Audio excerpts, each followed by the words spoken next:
জীবনের একটি সুন্দর সত্যি হচ্ছে, জীবন এমন একটা জিনিস, এটি যখন খুশি, যেখান থেকে খুশি, যেভাবে খুশি শুরু করা যায়। এখন যদি আপনি মনে করেন আপনি জীবনটা অন করে ফেললেন, ব্যাস আপনার জীবন অন হয়ে গেল, আপনার উত্তরণের পথের দিকে আপনার জীবনটা একটু একটু করে এগিয়ে গেল। এটি শুধু সময়ের অপেক্ষা। একটা সুন্দর কথা আমার বিশ্বাস করতে খুব ভালো লাগে, কি make your dreams high, it can makes you fly there. স্বপ্ন বড় রাখো, সেই স্বপ্নই তোমাকে সেখানে নিয়ে যেতে সাহায্য করবে। একটা মেয়ে এত সুন্দর ইংরেজিতে কথা বলবে, বাংলাতে কথা বলবে, হিন্দিতে কথা বলবে, এত সুন্দর পার্সোনালিটি থাকবে, এত সুন্দরভাবে অ্যাপ্রোচ করতে পারবে, বোঝাতে পারবে, সাথে পড়বে, পৃথিবীর যেখানে যাবে পৃথিবী বুক চিরে তার জায়গা করে দেবে। ও সান ফ্রান্সিসকো থাকবে না মিশিগানে থাকবে না প্যারিসে থাকবে, যেখানে থাকুক ও রাজ করতে থাকবে। এরকম ভাবে মানুষ তৈরি হয়েছে। ও না হচ্ছে যে বাবা মা হচ্ছে সোনার খনি। ভালো করে শোনো, বাবা মা হচ্ছে সোনার খনি। দোয়া দেওয়ার সোনার খনি হচ্ছে বাবা মা। বাবা মার যত দোয়া পাবে, আশীর্বাদ পাবে, ভালোবাসা পাবে, জীবনের উত্তরণের পথ তত সহজ হয়ে যাবে। এই মাকে কখনো চিৎকার করে আজকের পর থেকে অন্তত বলবে না তুমি বেশি বোঝো, কি জানো তুমি, এটা বলবে, আবার ভাববে ভালো ডাক্তার হবে, জীবনেও হবে না।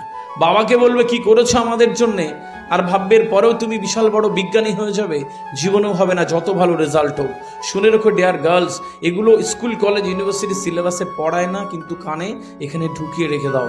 বাবা মাকে সম্মান করবে, এত সম্মান করবে কি বাবা মার প্রত্যেকটা সিজদাতে তোমার জন্য দোয়া আসবে। আর এই দোয়া একটু একটু একটু করে জড়ো হতে হতে তোমার রাস্তা সহজ হয়ে যাবে উত্তরণের পথে। বাবা মাকে এত ভালোবাসবে।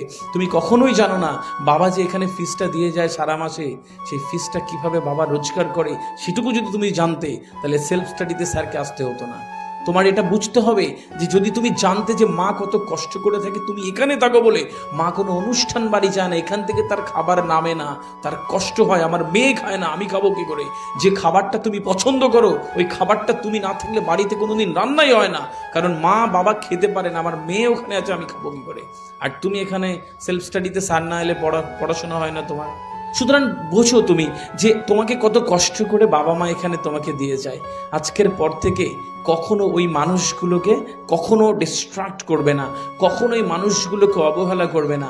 সকালে উঠে বাবার মুখটাকে মনে করো, মায়ের মুখটাকে মনে করো, তোমার পড়াশোনা করতে ইচ্ছে করবে।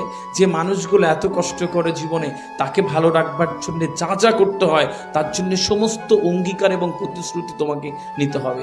কখনো তুমি তোমার কোনো বন্ধুকে তোমার জায়গায় স্থান দিও না। কিরকম, মনে করো যে অনেকেই ডাক্তার হতে চেয়েছিল, কিন্তু ডাক্তারের সিটটা তো কম, তাই না? যে সবচেয়ে বেশি পরিশ্রম করবে, ভালো পড়বে, সে যাবে। এখন তোমার 1 ঘন্টা ঘুমাতে ইচ্ছে করছে বা বসে ফেসবুকের রিলস সরাতে ইচ্ছে করছে, ওই